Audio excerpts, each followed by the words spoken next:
Maya-maya pa, makikita ang isang lalaki na nagmamadaling umalis. Siya ang 28 anyos na lalaki sa video na may-ari ng milk tea shop, si Wilson.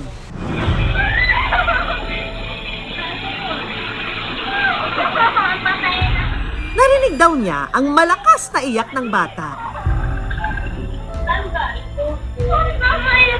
Wala naman po talaga pumasok sa isip ko nun kasi naglalaro po ako ng mobile games. Bigla na lang may umiiyak na bata.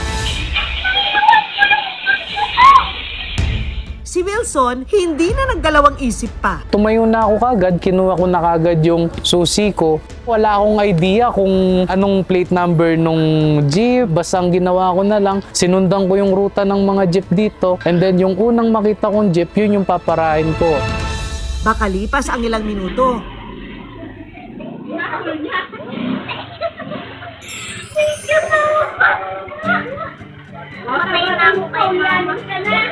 bumalik si Wilson, bit-bit na ang bag ng bata.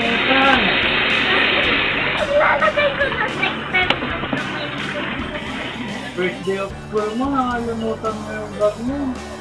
Ganda-ganda pa naman, violet. Laking pasasalamat naman ng lola ni Irene na si Ana sa pagtulong ni Wilson sa kanyang apo.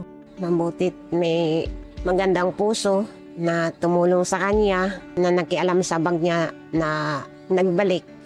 Ang payo ko lang sa'yo, palagi mong isuot yung bag mo. Kung ano yun na hingi mong tulong, pag may humingi rin ng tulong sa'yo, huwag mong ipagkakait yung tulong na ibibigay mo sa kanila. Opo.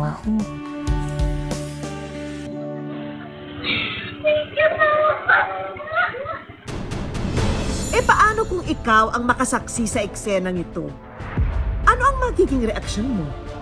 Yan ang aalamin natin ngayong Sabado sa isang social experiment. Yung gamit ko po kasi naiwan ko po dun sa sa Egypt po, kulay blue po siya.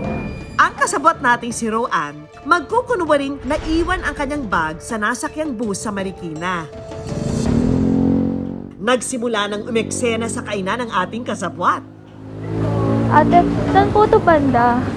Ito po, itong lugar po na to. Marikina ba kayo? Hindi yung gamit ko po kasi nandun po sa sa Ibas po. Naiwan mo sa ibas? Opo. Ang mag-asawang ito sa gilid, sumingit na sa usapan. Ano po? Saan ka banda binaba dyan? Maya-maya pa, Alam mo yung number mo? Opo. Tawagan mo. ang lalaking ito tumayo na at inabot ang kanyang cellphone kay Roanne.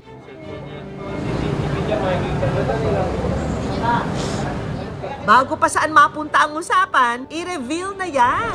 Hello po! Gandang araw po. Sir, pa-interview natin kayo sila. Naawa ko sa kanya, syempre, yung gamit niya, paano siya makakauwi, yung pamasahe niya, nandun siguro, yung pera niya.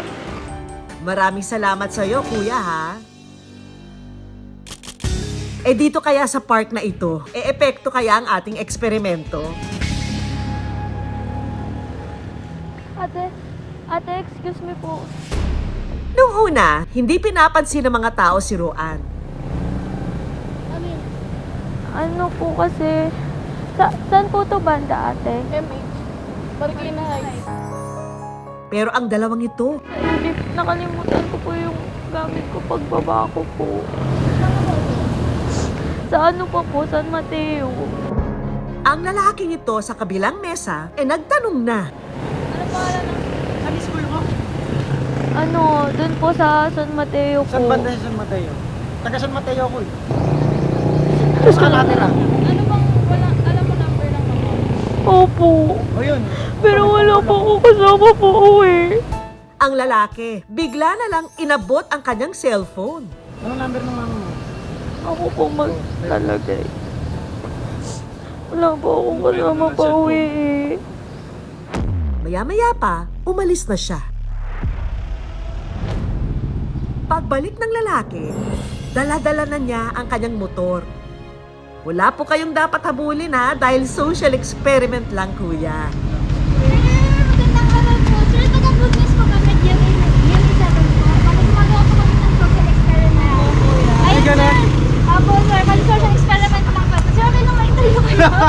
Naaawa kasi ako eh. Actually, tinatanong ko siya kung saan school siya galing. Bala ko samahan din para iatid doon. Saludo po kami sa inyo. Salamat sa kabutihang loob nyo. Kapag nakaranas din na may naiwang gamit sa pampublikong sasakyan, agad makipag-ugnayan sa operator o pamunuan ng nasabing sasakyan o terminal. Maaari ring magtungo sa pinakamalapit na himpilan ng pulisya para magsagawa ng kaukulang report o tumawag sa emergency hotline 911. Sabi nila, may mga araw na hindi umaayon sa atin ang tadhana. Nakadidismaya para sa ilan, pero kung minsan, sa mga negatibong sitwasyon din na tulad nito, nakikilala natin ang mukha ng kabutihan.